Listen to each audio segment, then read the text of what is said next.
That was awesome. Peace, beloved, peace. It's your homie, Young Content, the unofficial sensei of the culture, mastering youthfulness and contentment. And today is a very epic day. People are flooding in. We have no other than Google joining us themselves. No, this is the Parallel team themselves making a huge wave in the space. One of my favorite projects right now in the space. It's an honor. Shout out to the Parallel team. We're about to go super meta. What's going on, guys? Welcome to the show. Thanks for being on here. Thanks for having us. Thanks for having us, John. That's great. Dude, I have so many questions. The chat, bring your questions in. Walshy, Meta Regular, everyone, because how long do I got with you guys? You guys only going to give me 20 minutes. That's what you said, right? 20 minutes? And then you guys got to continue to work on the game? Yeah, I heard it was only going to be 3 minutes, so you better... Damn, 3 minutes, bro? That's the quickest interview ever. You guys show no love for Young. How's everyone's day going, though? Good. No complaints, man.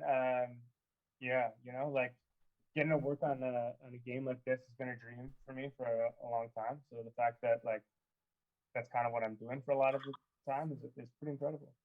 Would you guys consider yourself all degens, or kind of like more reformed degens now that you're working on this type of game? I don't know if I consider myself a degen. I mean, definitely working. Yeah, maybe. I think others probably would. But yeah, like I think this stuff is keeping us busy for sure. Parallels. What's that? Good thing we're locked inside. Yeah, that's true too. We're in lockdown. Oh yeah, because you guys are Canadian based, except for Mr. Gone. No, we're all no. Canadian. Okay. No, well, yeah, actually, the three of us. The three of us. Oh yes, yeah, but the team's not the whole team. Did anyone ever tell you you kind of look like Roham? Who? You? Yeah, you. Are you actually Roham in disguise making a parallel TCG game? No. Yeah, I never got that, but that's gonna stick though. Yeah. He says no as he casually sweats and pulls out his collar. Yeah, exactly. No. Yeah. Can you kind of? I wanted to know because your Discord community is growing very fast. I remember seeing you guys on Clubhouse and very interactive. But what's it been like on this roller coaster with Parallel so far? Auctions and highest bidders, victory, and masterpieces, all of it combined. It's been pretty organic. I mean, I look back at how it all kind of came together, and it's always been just really organic amongst friends who all know each other in some capacity. It's been amazing to see kind of how much people have rallied around us and supported us. That's been like just incredible. But it's also just been fun. Like we really wanted to make an amazing game, and we're obviously busy doing that. But every time something like the next thing happens, it's a little bit like humbling because you're like, wow, there's people that really care about this and think it's awesome the same way we do. But then also like you don't have too much time to stop because we have so many things to do. I mean, Koji or Ethan, what do you guys think? Yeah, I mean, okay, well, I will say that from my perspective, it's been completely insane. So opposite of what I said. Yeah, I mean, it's organic. You're like, it's madness. No, it is organic, but it's a beautiful mess. Yeah, it's happened organically, but it's been 100% completely insane for me because like the idea that I am working on a game that people feel passionately about is incredible. The fact that Chad Hurley, bought into the idea is incredible. I had no sort of insight into the NFT crypto space before this began, or very little. I shouldn't say no. I mean, obviously I knew, of some of the projects, but I had very little insight. And then just to be exposed to that whole world and how it all operates is like so new to me, and also like completely insane. And so like every day I'm doing this, my mind is blown in a different aspect, and it's amazing. That's beautiful. Yeah. What about your perspective? Eight passionate minds it's been a roller coaster. So it's really cool to work with a bunch of friends and see this thing really just take off.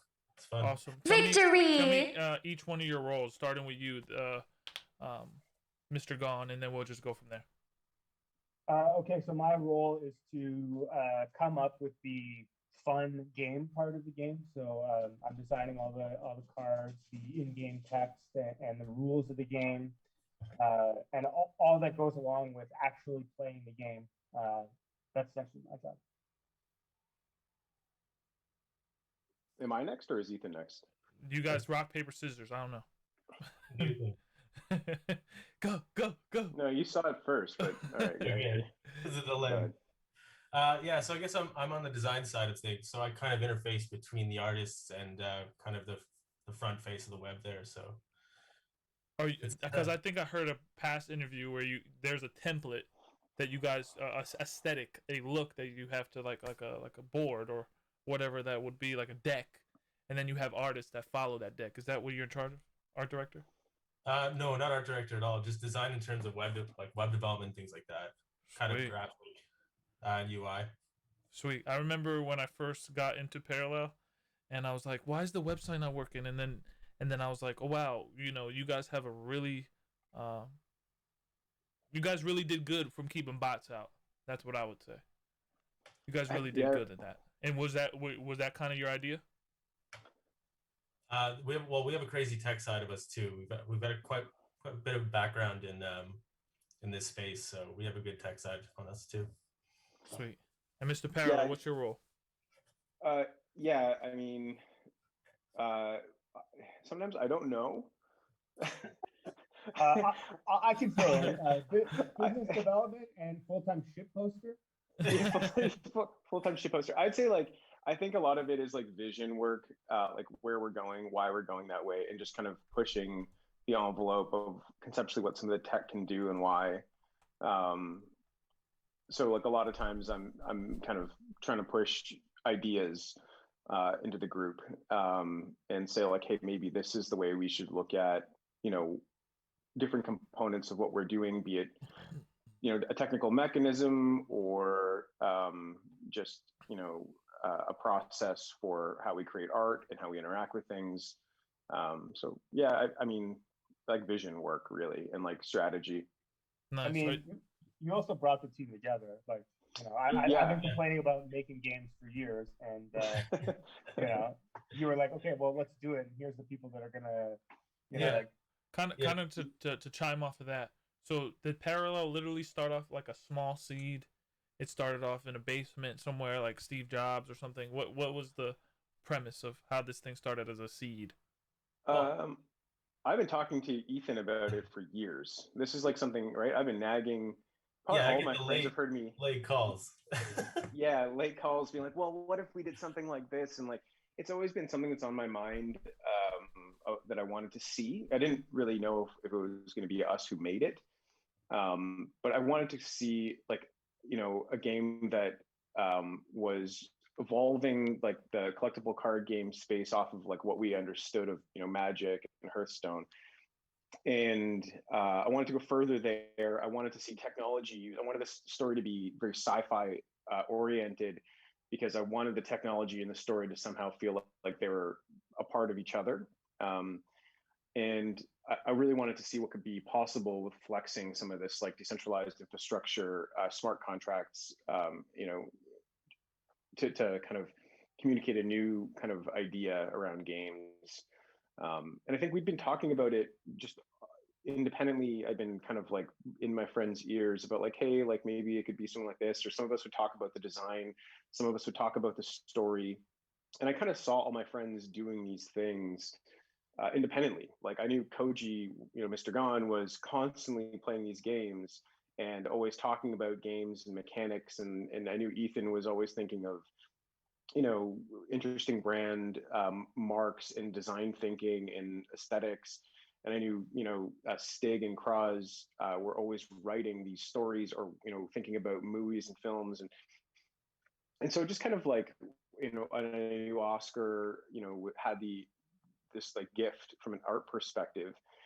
And so I think what happened was I called a couple of them, a couple of my friends in the middle of the night. And I was like, I think Victory! This game. And here's the idea. It's, it's going to be called Parallel. It's about humans evolving in parallel in the distant future, but apart from one another, and how we became different, but how we're all human. And everyone just knew how to contribute because I think we'd all thought about it and wanted to see it as soon as like we had an opportunity to do so. Yeah. One day we found ourselves all in a group chat. it was kind of the Yeah, roles just set. It was really interesting. yeah. I think it literally turned into like that. I think it was like I talked to everyone in the middle of the night. I started calling all of them, being like, "Now we're doing this," and then I just created a group or something like this and said, like, "Okay, here's everyone's in the room. Like, what now?" Wow, you're Like, talking this is about how I see it. base level. Um, Yeah. when it comes to inspiration, is it a little bit of game and film, or you guys were watching a bunch of Prometheus one day, you were like, hey, I want to make this thing a reality, or what's some inspirations from game and film that you guys took from for this? Good question. Good. Well, Do you want I to go mean, first? as far as the game part of it's concerned, like I know my Magic the favorite, Gathering, yeah, but yeah, like, is there anything and else pockets that you guys were exploring?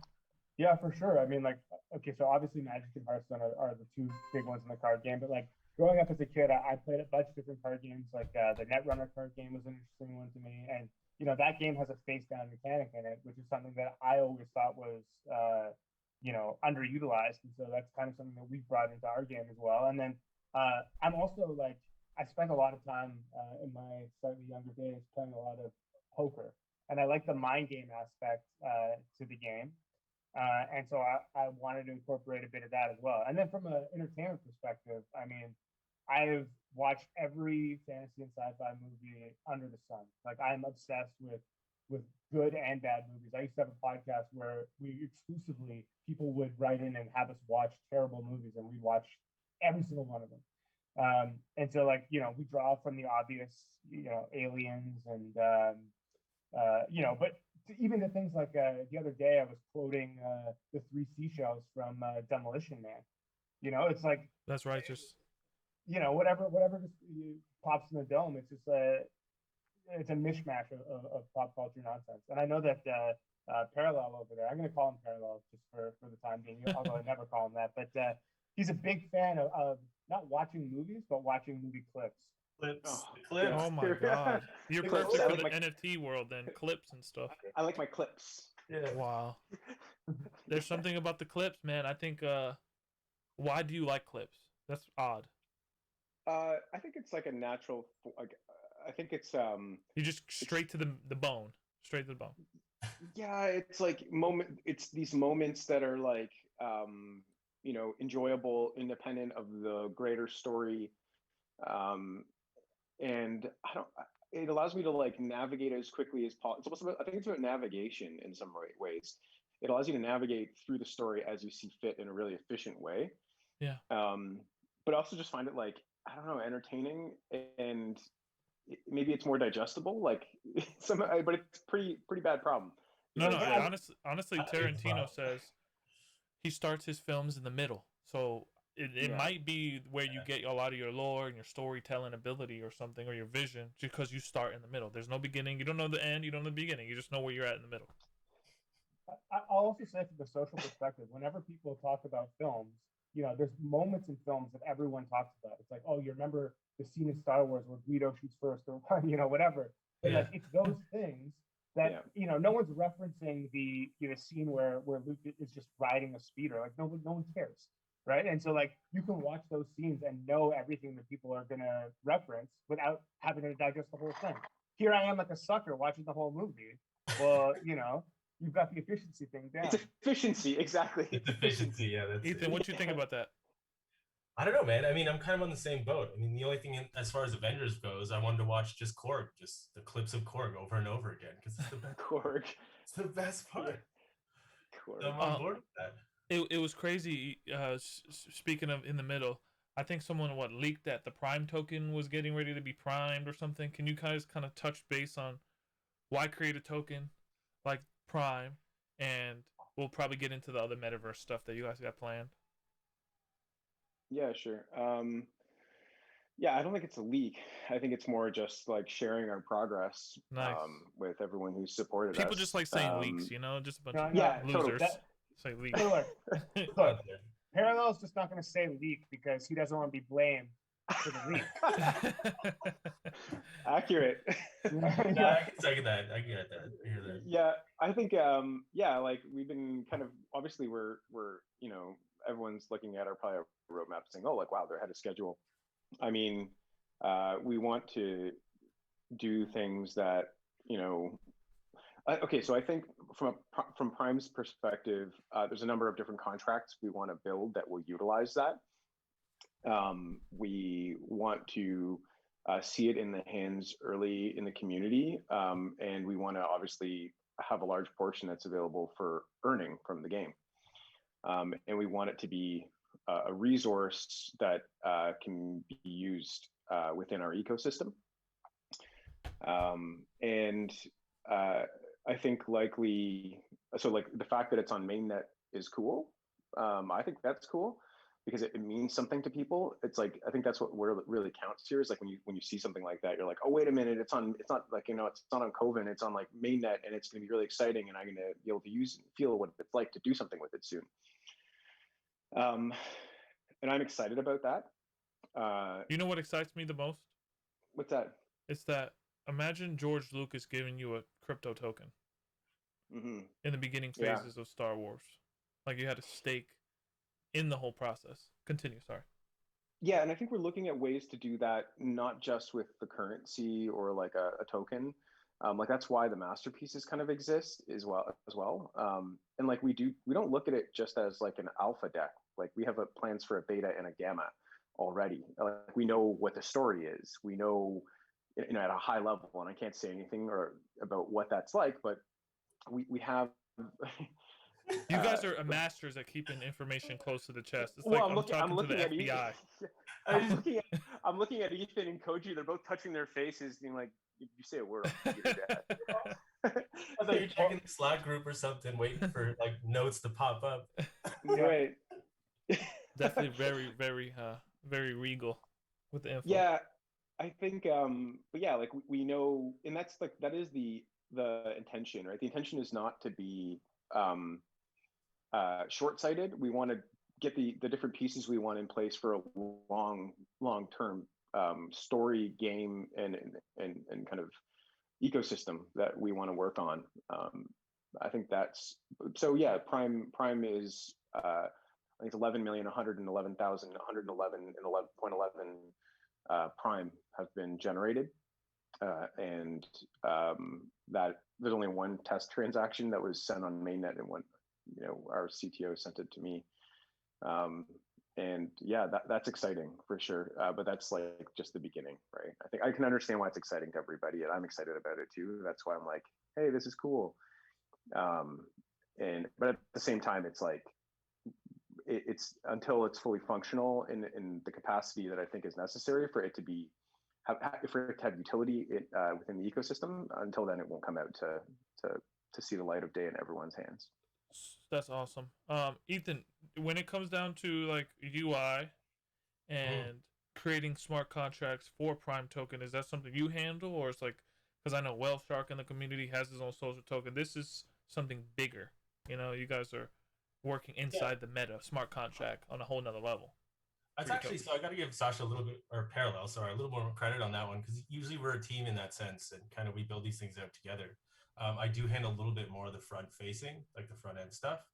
But the functionality and the utility behind it is all typically kind of handled on his side there. Yeah, I think a lot of times I sound and like I draw pictures and I sound like a lunatic, and Ethan makes it make sense. Yeah, that's accurate. Yeah, it's a lot of chaos in here, and then it comes out as like. Were you guys exploring like Solana or like ETH or why ETH? You know, were you exploring like Tezos or, you know, Wax, or why you chose ETH? Yeah, so we've looked at a number of different infrastructure opportunities. We will continue to look at them to make sure that we, like, you know, because the first thing is like, how much of the game do you want to be blockchain based? And like, you know, we want to build a game. I think Mr. Gon or Koji said this a lot. It's like we want to build a game first that everyone can play, and it can have elements associated with decentralized technologies like NFTs or blockchain. And but I think like we don't want it to be a limiting barrier to participation, because we want everyone to be able to enjoy the game. So I think we're looking at it from a couple of different perspectives. Obviously, gas and cost associated with it is going to be a big one. You know, obviously, smart contract functionality is really a necessity for us. But we the community in Ethereum has always, from a developer ecosystem perspective, and just from an engagement perspective with like new experiments and new opportunities and new ideas, has always been really receptive. And so I think that's why, from a familiarity perspective, we worked, in a number of different kind of infrastructures in the past, and I think we determined for the time being this is the right approach, and that doesn't necessarily deter us from the future being able to do other things, but we obviously are very hopeful that we see level 2 efficiency through throughput levels that we'll need in the long term, but it won't stop us from making a great game. For sure. Card Surfer in the building. Goldie TCC says woo. Rebel Sky says yo. Sean 2313 says hello, Parallel Team. Kitty Pad, the legend himself. Mooncat, legend himself. Goldie TCG said laugh out. Just dropped that nugget in the Discord. Sorry, got too excited. Some nugget that you guys said. There's a lot of nuggets being dropped in real time. Let's take a look here. Now, what is your take on NFTs as a whole? Are we? It seems like you guys are going way past the vision of like, hey, we're creating a movie line or a storyline and getting the community involved, creating certain NFTs within the community. NFTs is not just NFTs for you guys is layer 1. I think you guys are already on layer 4, the way that you're developing this whole thing. I think that goes back to the composition of the team. I mean, it depends on who you ask where NFTs fall into our plans. I mean, we have people rightfully so focused on the NFT side of things, but like from my perspective, as an example, if you ask me, I would say it's a tool to allow players to own in-game assets, in a way that they haven't before in a digital space. And if you ask some of the writers, they might say that this whole experiment is a vehicle for them to be able to create the story, to tell the story that they want to tell. Like they've had this inside them that they want to tell, and it just so happens that this game and the NFTs and all of that is a perfect fit for the story that they're trying to tell. And maybe you ask someone who's more associated to the blockchain side of it, and that part of the team might say, hey, this is a way for me to try something in the blockchain space that's never been tried before. So I think that we all come at it from varying perspectives, but that's why so far it's worked so well. For sure, because I see you guys more than NFTs, even though we're in like the perfect, well, I don't know if this is the right word, black rabbit wormhole that we're going down, and there seems to be like you guys are a lot of people talk highly about Parallel, the JP and Influence. Talk about why you guys chose Influence and not like Star Atlas or something, or Farsight, all these different space MMO games coming. I think Etherway reached out, right, and I think he had just finished reading the lore and maybe seen some of the Augencore cards, and he reached out and said like, he's an incredible person and very kind. Said like, I would really love to, determine and ask you if it would be okay to use parallel cards and Influence. And I think my first response to him was like, well, you don't have to ask me, because really, these cards are owned by the community, and if the community holds them, if you wanted to support them in your game, I don't think there's anything I can really do. But at the same time, like, I appreciate the approach and thank you for asking me. And that is the nature of these of NFTs. And that's a mind-blowing response. A lot of big corpos would be like, that's my IP. No, I don't think we saw. I said like, I can ask the team. I did ask the team. I said like, hey, and like I said, this is really explained the mechanisms, like that could be. There's no real preventative measure to stop something like that from happening. So like, why take a position defensively? Why not just support someone who thinks what you're doing is awesome? Like, that makes logical sense, because the technology is designed to do just that. And why take something away from someone like who now you can't restrict something. Like if we've given someone an Augencore NFT, they own that Augencore NFT, and if some other wallet's a function calls that wallet to determine if they have it that for another game, then that's great. Like that's cool. And I think like, if nothing, that just in my mind is like, we should be saying thank you because it's like you just added more utility to the community's assets. Because now not only when we're finished with the game will you be able to play with that NFT, that Encore NFT, we'll also be able to, use it in influence in some way that they think is really incredible. And I think, so I think you have to kind of, if you're working in this space, you have to think like that. I don't see how you can be like, no, you can't do that. That would be wrong. Like, it's just, of course they can do that. That's functionally how it's designed. That's what it's designed to do. So. Nice. I agree. And also on a more sort of personal level, it goes back to the way that we came together as friends to make this game. And I've learned the crypto space is very sort of friendly and welcoming and supportive. And I think that if someone comes to us in a friendly manner and says, hey, we would love to be a part of, use a part of what you're doing in our game, we got to support each other. The same way that the friends who are making this game support each other. And so it's just kind of opening more doors for everybody. So I think it's really just like, it's not our IP versus their IP. It's more just like, you're making a thing, you like what we're doing, we like what you're doing. Let's just, let's work together. Let's figure it out. Sure. For sure. Ethan, what parallel do you claim? Oof. Please tell me more. I don't know. I'm torn between Cathari and Shroud. Dang. But I'm still waiting for more. Shroud has no existence, man. They just who knows what they are. They could But be demons or I humans. don't even know if I'm here. I know. What is the Shroud? Just a black hole, just wanderers? I think, Ethan, because Ethan and I both got stomped by Koji when he was using Cathari once. So I think we're both like, whenever both of our answers are always like, no, like maybe Markolian, maybe Cathari, but it's always, you always end on Cathari as the insurance policy. Because Koji like just absolutely wrecked us once with it. No, quite the opposite. I had Cathari when he was playing with Earthen, and I just demolished in one swipe. Dude, you guys are telling me you guys are playing the game and not, like you're giving wow. Holy moly. We got a nice cardboard cutout version of the game that we've been shuffling and dealing amongst each other when possible, and it's been fun. I mean, from my perspective, just to be able to teach some people a game that I've designed and then see everybody play, it's been unbelievable. And because I come from playing. I didn't come from Magic. I watch Alpha Investments and stuff, but and then hearing about the Black Lotus card, it was like, man, I could drop out of college for this stuff and then go into Gods Unchained and playing that all the time. I always wondered why weren't people making like sci-fi trading card games? And I'm like, it's like something you think it's right underneath your nose, take advantage, run with it, run to the clouds. It just doesn't happen.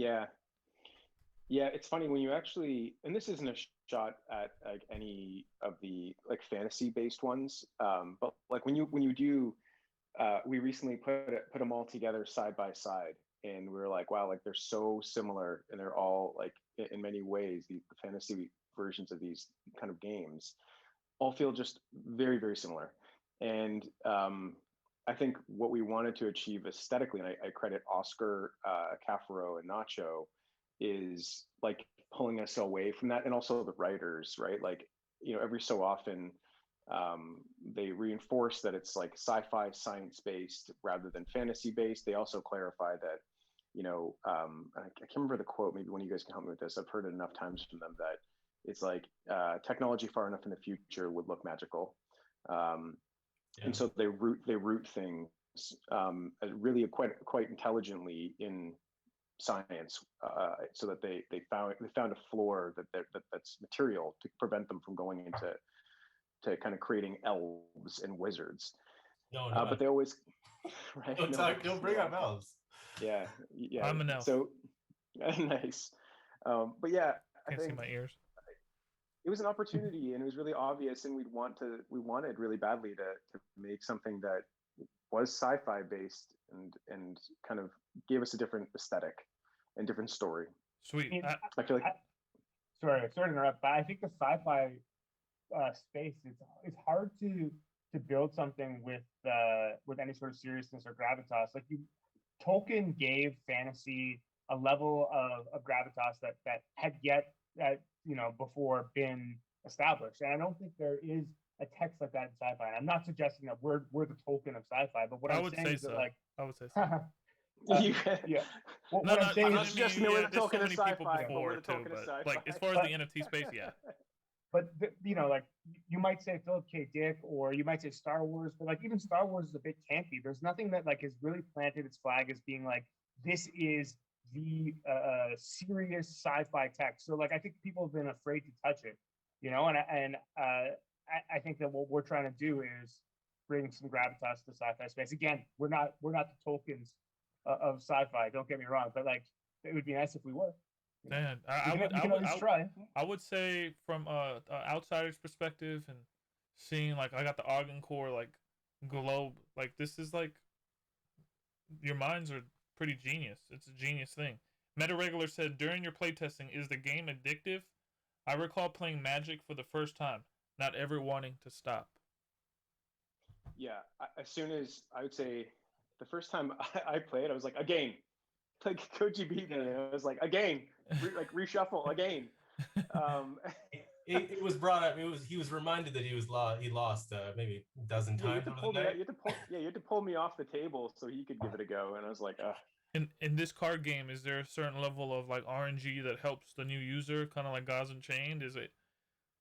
I mean, okay, so the way that I look at game design, especially card game design, but any kind of game design, it's more so you know you use cards or dice in a game to add a level of RNG to the game, right? But then in a game in a card game space, especially, you can do things like deck construction to help mitigate that sort of randomness. Like the fun in the games is adding some predictability to an otherwise random sort of happenstance. And so we've kind of designed it with all levels. You know, like you can construct your deck such that you know you're entering into it with a level of probability, so you know, okay, on turn 3 I can probably play this card, on turn 4 I can probably play this card. But then there are certain parallels that have a more wild element to them, where it's, you know, mixing my cards with your cards, and then who knows what's going to happen. Yeah. You know, I'm disrupting your plans, but I don't have any plans because I'm doing all this wild card stuff. So my goal is to dominate aggro players because I get fucking tired of them. Yeah, exactly. And I think the Mark Warrens are probably a good counter to aggro for sure. You're leaking too much information, Mr. Gone. I'm telling you. that's the best. He literally tries it at you, and then he tells you you're leaking it. You're the leak. Tell me more. You're the leak. That's very intriguing because I feel like a Markrolian. You know, I'm literally trying to be a DJ Sensei in that place. I want to go to Mars. I want to talk about Markrolian and Mars, you know, and even the sun of Mars. Like, just that piece, just like, that belongs in the MoMA. That's a piece that belongs in Art Basel, you know? That's a piece for time. That was a cool piece. There's still one that's available in the PAX, that's going into PAX. Oh, smoke. And I don't know if most people even caught this, but the first son of Mars, obviously, if you look at it, what it is referencing a Cybertruck. I know. I was looking at it. Right. I knew it was a Cybertruck. I knew it. Yeah. Okay. Yeah. Okay. So yeah, we wanted to, like, you know, Oscar and I had this idea around like how we wanted to do this particular card. We already knew the name of the card. We knew what it was going to generally do. And yeah, he came back with it, like, you know, what is it? The Jezero crater is in the background. If you look at the card, you'll see in the kind of the crater for a Jezero crater.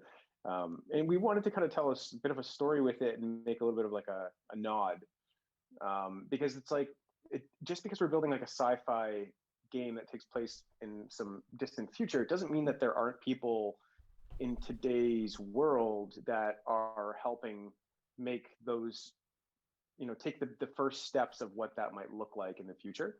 And we wanted to kind of say, like, who are those people in the world that could have left a large enough impact in that future? And that's kind of where that came from. Nice. That's amazing. Are you guys more space fanatics? Will you be going to Mars and developing this game? Is that the ultimate goal, to live in space, or are you going to stay on the priming? There's literally zero chance that I am going to space. It seems, for the time being, without luxury whatsoever, and a very sort of Spartan existence, which is absolutely frightening to me. I will be satellite designing this game, and I'll beam it up to you in Mars so you can play. But I'm for sure sticking around for the Prime. For sure. Going down with Victory! That's it. Yang Yang, Yeah, what's going on? Yeah, I would say I definitely have, I don't know, about 50. I'm split on this whole discussion. Part of me is like, yeah, let's go to space and live in awesome space suits and spaceships, and like I love the idea.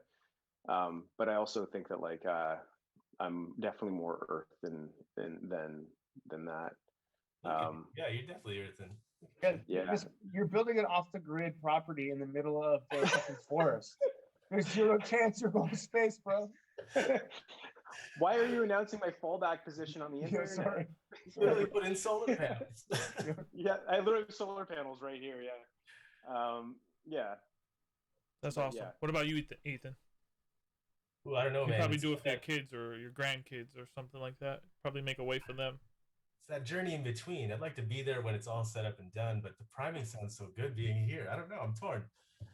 I'm torn Gotta too. know more. I honestly would just be DJing in Mars, and I'm an introvert. Wow. You know, I could live in isolation alone, and even in North Carolina, everything is opening up. You know, you got the clubs opening up, social bars, and I'm like, everything now is you're dropping changing. a set. I could be down. I could show up for that set. For real, I will do it. It'd probably be some really dark synthwave music, but now when it comes to what's ahead, are you guys like keeping that close to the chest, or No, I will think, we will we be getting? I know people want posters, people want Prime Oh, token. people want posters. I've never heard this. People are trying to print posters, you know, Oh, really? of the art. That's really cool. That's so cool. I had no idea. Yeah, so I mean, there's no secrets. I don't think in terms of like. Well, I mean, there'll be surprises, but no secrets. So I think like we're obviously making some cards right now. We're test running some cards, like physical cards, like hollow foil, and we're working on completing the alpha deck. We have packs coming out in I think it's like late July, or sometime in July. Coach, do you want to talk about like what that looks like? Are you able to say anything about packs? What can I say? Or do the packs melt, or they open like regular packs? You know what I mean? Because I know your animation of No. pack opening is going to be the next level. Yeah, they're not going to open like anything anyone's ever seen. Like, no, Oh, it won't. here we go. Oh shit! See, I'm good at prying, man. Yeah, throw down that timestamp right now so we can play it back later. But yeah, I mean, the pack will be similar to what you would expect from, as far as composition is concerned, from a collectible card game. You'll be guaranteed a certain level of rarity out of one of the cards in the pack and so forth. But we're going to do something a little bit different. And as we expand the alpha deck offerings, like as the art becomes available, we're going to expand the deck pool. So early adopters will have a better chance of pulling certain cards from the first packs than they would from the Wow, packs that are that's available. huge. And I won't say what cards or what the numbers are or any of that stuff because I don't want to be fact checked later on. But I do promise that it will be an interesting experience. I don't know that any game or even NFT collectible has done it this way before. So, Do you guys feel like the auction that went down was kind of like a robbery, or the person got what they deserve? Because people are like, hey, they should have been paying 40x for that, you know? Or For which card are we talking about? just most of them that sold. They sold for No. more than 5x, right? You mean in the secondary markets? No, during the masterpiece. Oh, auction. masterpieces. Yeah. Do I think that I feel like I pay attention more to the low ones. I'm like, wow, that person, because like the first couple you have no idea. And then you see one of them go and you're like, for like a higher amount, and you're like, wow, that person earlier got like a sweet deal, I think. Because like we don't really know, right? Like when you think about when you think about masterpieces, so just for anyone who's not familiar with what a masterpiece does, I'm just gonna maybe quickly brief them. Please, yeah. So a masterpiece, essentially what it does is if you hold a masterpiece, there any number, let's say it's the I don't know, it's a Recon. recon. Thank you. And there's 20,000 recons that are printed. Anytime any one of the recons that are playable sell in the secondary market, 1% of the total 10% royalties get distributed to the masterpiece holder. So, what you look at is you start thinking like, okay, and I don't think anyone's done this where we've created this kind of vehicle where there's like a masterpiece and then there's the actual playable edition. Crazy. And you can own the masterpiece, but no one knows what it's worth. And like, it's hard to value because do you value the rarity of the card? Do you value the edition size of the card? Do you value, do you go for the high rarity, high value playable card, or do you go for the high run, like larger edition, lower rarity card because there's more volume? And I don't really know the answer to these things, but there's so many of these mechanisms that we're working on that are new. And so I don't think we go into it thinking like, oh, this should be super expensive or this should be super cheap or anything like that. We look at it and we're like, we have no idea. You're doing like a human trial balancer in a sense. Pretty much, right? Yeah. So I think that was when we did it, I think when we first kind of decided we were going to release masterpieces, I don't think we had any clue how it was going to go, or if what they would be worth. And that's why we said there was a big debate in the group, and like my position was like, there's absolutely no chance should we have a reserve on it, because we don't know if this mechanism itself is of interest. And so if it's not, then let's not put some strange abstract barrier that's imposed by us. Let the community decide what it's worth, and that's the best way to approach this. And I still think we're going to learn a lot about masterpieces. And on top of that, like everything we do that's new, we're using it to inform other things that we're going to do that will be, if not just as unexpected as what we did with masterpieces. Yeah. And I will just add, and for anyone who's watching the masterpieces, we were forced to set a basement reserve for the auction to actually take place. But our what we wanted to do was to make it absolute zero, and they wouldn't let us. So anyone who's like, fact checking or whatever, and they say, hey, there's a reserve, it's because we were forced into it. But I think it's important to reiterate that what we wanted to do was let the community decide what these things are worth. So, you asked the question, do we think it should have gone 40x or whatever? Like, I'm of the mind that it should go for whatever it's currently going for. Like, the people who are supporting us are the ones who are deciding the value of these things, and it's not up to us to determine the value. Yeah, nice. And I think our objective is to build a large, successful game for that to create a residual value system for them. And that's the best part, is when someone buys something and then we see it go for like 2 or 3 times more, like actually transacting, and we're like, wow, that's awesome. Like, it's really amazing to see the community, if they want to walk away from it, to be able to do that. And that was really cool for us too, outside of masterpieces even. Hey, Ethan, when did you realize that this team you're working with was the real deal?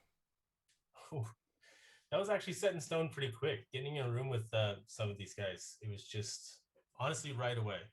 And you've got 8 different people with different skill sets, and it's just these writers. I really have to shout out, these writers are legendary. These artists are legendary. I mean, without some of these guys, we wouldn't really have kind of a lot of what we've done. I mean, yes, there's supporting players around them, but a lot of the lore and the art is just so. How do you get the artists to even go on board with this? Is it just the nuance of NFTs and, hey, this is an opportunity here to make some money, or it's like, how do you even approach that for like some of these big name artists? We sit Sasha in a room with them and say, hey, trick them into doing this, and then somehow they do it. No, I literally call them like, it's hypnosis. That's what you're saying, hypnosis, something like that. He does have that. Yeah. Some sort of power. Look into my I eye. just call them, like, yeah, you want to do some cool shit? And they're like, what do you mean? You know how many times I've heard that sentence in my life from this guy? He means it. He means well. He means it. But that's the hypnosis. Yeah, you want to make some cool shit. Yeah. Is there any other NFTs in the space you got, or projects like Flow, or you guys look up to, or kind of glean from, or or you kind of just this is your own brainchild from? I mean, we look at other projects. I don't think we look up to other projects. We have a lot of respect for what a lot of the kind of projects that have come before us have done. And not just even in the NFT space, like even in just like the general crypto ecosystem. I think there's a lot of really, really brilliant minds building really incredible things. And I think Yeah. if you take a step back and look at some of the projects outside of the NFT space, you can see there's a lot you can learn from them. Yeah, Augur, Aragon. There's so many. Right. Yeah. So I think, but in terms of what we admire in terms of NFT artists right now, I mean, JN is obviously a legend. I think Ryan just put out his 404 collection. That's incredible. Who else am I? Like art blocks stuff, like generative art is incredible. Singularity, squiggles, and there's a bunch of different artists I kind of regularly look at and track, and as well as projects. I almost treat them in some regard equally. I almost treat crypto projects, NFT projects, be it generative or not, and like is like all art.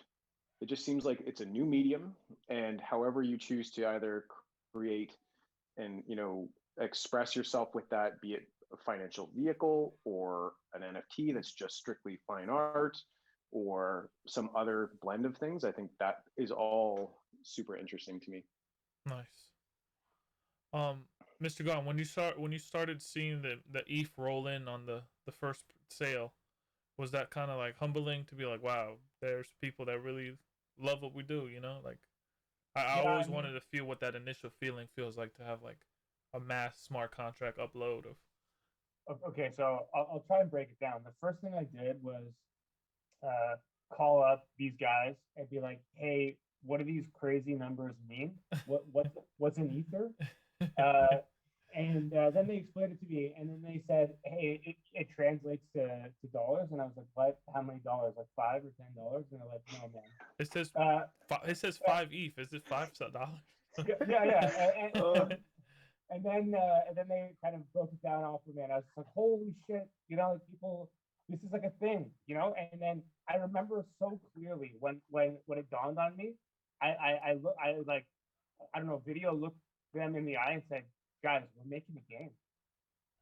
Like it became like the most realist reality. It was just, and it was like crazy. Like the amount of feelings, like I don't know if you remember the Slack channel after all that happened. It was just like fear and excitement and like joy and all these things was just wild. It's thing with all the shit posting. Yeah. And that's the stories. That's the stories I love to hear. They're just so they bring, tears to, and not necessarily tears, but it's like a passion, a fire in my heart just to hear that.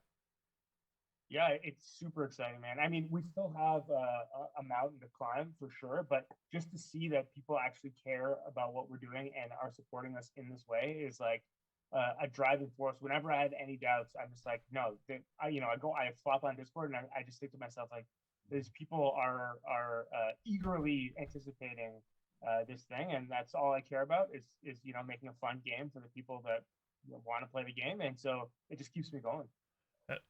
And I would say take your time, guys, because there's a game called Ember Swords that kind of has been delaying because they're trying to get things right. I wouldn't. I'm pretty sure you're not trying to be yes men here. No, the last thing I want to do is to be the next Cyberpunk or something. You know what I mean? It's just like you release a game that everyone thinks is going to be great and is actually just like okay at best. And I'm being generous here. So like I think that we're gonna do what we can to make the game right and make it fun and focus on the game, and then hopefully provide value to the NFTs that are part of the game. Yeah. What's up with the film scoring? Do you got like Hans Zimmer you're gonna call for film scoring? Oh, here we go. I think that was a leak. Did one of you guys leak this to him? Like Hans Zimmer himself. No, I think like this has been a conversation we've had for some time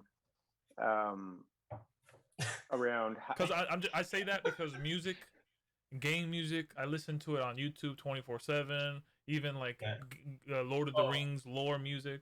That is Remember- it just associates you with everything, all the memories, the interactions, the community, the way Yeah, you we- feel. on Zimmerman scores. Yep. We even have already gone as far as like attempting to identify the right musicians and artists to score, and we've been in touch with some very notable composers to help us with this. Wow.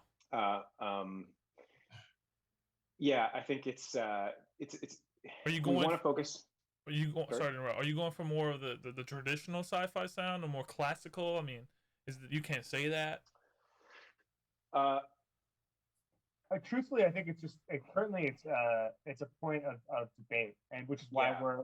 we're kind of a little hush hush about it. Is like we've interacted with a bunch of people who we think would do a good job, but we're all of slightly different minds as far as what the sound should be. But we're all in agreement that there should be a unified sound, and it shouldn't just be, oh, this game needs music, so let's just get some music. Like, I own, to your point, I own on vinyl, sitting over there, like the Hotline Miami soundtrack and Ori and the Blind Forest and like all of these games. And, what's important is when I just hear the sounds coming from the game, I get the feelings that I got when I was playing the game. And For we real. want to bring that same thing Yeah. to this game. It's not just something to fill the void. And so we're kind of all torn in different directions trying to find the right person. So we can't really answer questions on what Yeah. the music will be like. Yeah. Yeah, I also look at it like, would it be interesting to be able to buy, let's say, like the typical game runs, maybe let's call it 20, 30 turns, like on the higher end. Coach, is that fair? Yeah, it's hard to say. I mean, it depends on the parallel and the players that Okay. are playing. But So let's identify the threshold here of the maximum number of hands played, and then let's imagine you could, every hand played, progressively, obviously the intensity of the sound and music should increase. And what if you could decide that yourself as well by patching in like your wallet and having an NFT that was structured as from a sound perspective or music perspective to have 30 steps in it, and every next turn the intensity of that music you're playing as you play the game could step up with the gameplay, and you could choose your own track or own, you see what I'm saying? Like, so there's not just a theme song, there's like other elements to this as well. Yeah, you're the Markrolings are letting you know that they're here as soon as Yeah. they turn on their track or Like- their cards or their energy bank. Somewhere in the energy, it singularity hits with the music, and it's like, oh shit, they're about to win. Yeah, right. so they got you in the background on the decks playing the Yeah, exactly. music back there. it's almost like popping in Young's mixtape, That's For it. Right. sure. and then as I push further forward, it can respond to the gameplay. Yeah, and then you change the camera angle, and then it's the T100 Arnold Schwarzenegger in the '80s just battling him face to face. Yeah. But I think yeah, man, sound is beautiful. I think you guys are like, someone said when you push technology or innovation to the edges of the network, you get exponential growth. So I think you guys are really on the edges, the fringes, the lunatic fringes of. You don't have a boss or a VC to say. I mean, do you guys have that? People say, hey, you can't do this, you can't do that. No. you I seem hear very that can't free do this here. and can't do that a lot. I hear Yeah. that a lot from the group. Yeah, the people saying you can't do this, you can't do that are us keeping each other in check. It's like Yeah. a very, very sort of intricate system of checks and balances. But like ultimately, it's all us working together trying to do crazy things. For sure. Yeah. Guys, we're coming up to the end of the show, and I just wanted to, if there's anything I'm missing, I think maybe talk to the people about I don't know, something that is coming up, or your Discord. And Jeremy Stormsky, shout out to Goldie. He said major props to the whole masterpiece idea. Yeah, that was before. He says he loved the team. What I wanted to say is, because I'm a story writer, and I see my story ending up in like the movies one day, and I see the same thing for Parallel's storyline. Um, it's one stop away from Netflix or Hulu being like, I want that. I Yeah. want that. You know, and Yeah, they are. The writing team is literally working on it for that as well in other forms, right? Not only are they writing, I think we lost Young. Shit. Oh yeah. um, Sorry. yeah, like they very much want to go in that direction and are working on not just the narrative that is a part of the game, but the bigger picture, right? The bigger Yeah. picture. No pun intended. The bigger picture.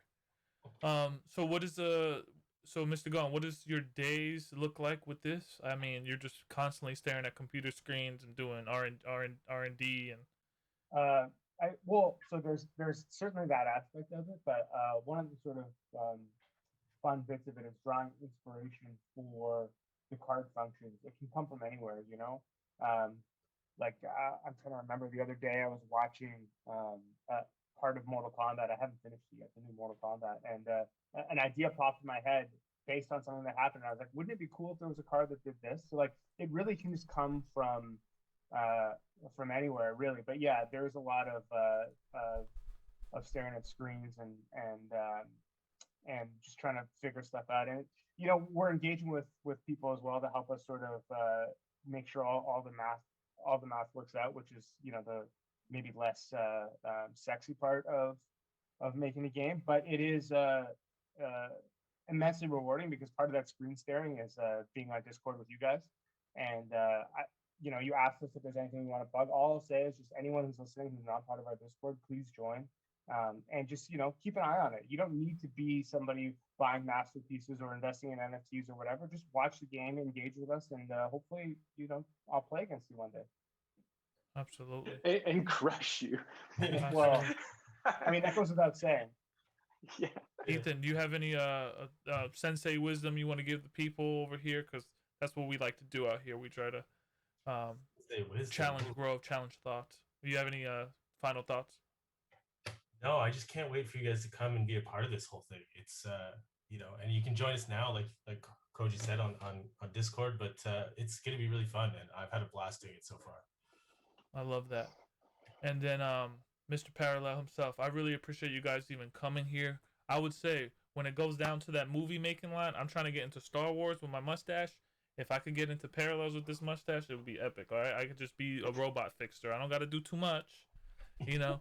But I would love to. I'm very invested in your game and throwing my ETH into it, and that was something that that was something I'll Thank you never everyone forget. who supported us. Yeah, we really Sorry. It's really important to say, like, thank you to everyone who supported us. It's like, it's humbling for sure. It's really incredible. And it wouldn't be possible. Like, none of this would be possible. You know, I think, you know, one of the things we talked about when we first did this was like, if we, you know, when we first released the sale, we said like, well, let's just give everyone their ETH back if we don't make enough that we can build the alpha deck, because like, that's the logical thing to do, right? It means like it didn't work, and that's okay. And we said, well, we'll let them keep the cards, and we'll say we'll shut it down if that happened. But then it didn't work out that way, and I think that is where we owe a lot of thanks and appreciation and gratitude to the community. Damn. When do you ever hear a CEO saying shit like that?